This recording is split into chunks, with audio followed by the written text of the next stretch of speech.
Long ago, when the world was neither kind nor just as it is today, there lived a man named Noah. Unlike the people around him who were consumed by selfishness and cruelty, Noah was compassionate and led a life of goodness. In a world overwhelmed by mischief and wrongdoing, Noah stood out as a righteous man. The earth was filled with people who brought harm and sorrow, yet Noah remained steadfast in his kindness, caring for others and living a life that was in harmony with what was right, despite the widespread trouble surrounding him. One day, Noah received a special message from God.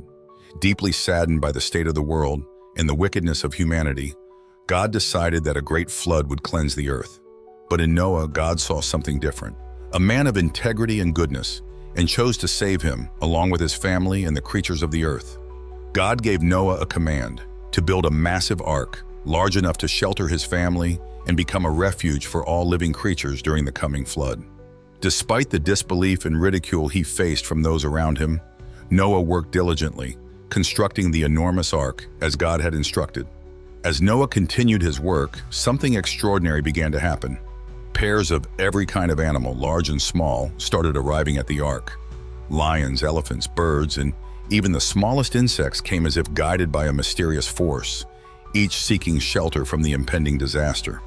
Noah welcomed them aboard, knowing that they too would be spared from the flood. Soon after, the rain began.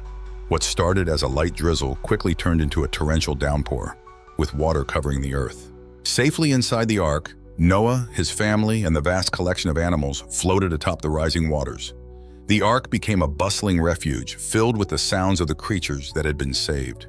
Inside, Noah and his family took on the immense responsibility of caring for the animals, ensuring each was fed and kept safe throughout the long journey. Days turned into weeks as the rain continued to pour, and the ark sailed over the flooded landscape, sheltering its passengers from the storm. After weeks adrift on the waters, Noah sent out a dove in search of dry land. The first time, the bird returned with nothing, unable to find a place to rest. But on the second journey, the dove came back with an olive branch in its beak, a sign that the waters were beginning to recede and that land was near. Encouraged by this, Noah and his family waited patiently for the waters to lower further. Eventually, the ark came to rest upon a mountaintop as the water continued to subside. When the floodwaters had finally drained away, Noah opened the doors of the ark, releasing the animals back into the world. He and his family stepped onto dry land, entering a world that had been washed clean and made new.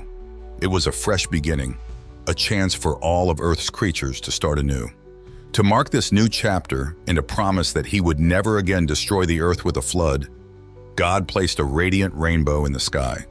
This rainbow, vibrant and full of color, became a symbol of hope and reminders of God's covenant with Noah, his family, and all the creatures of the earth.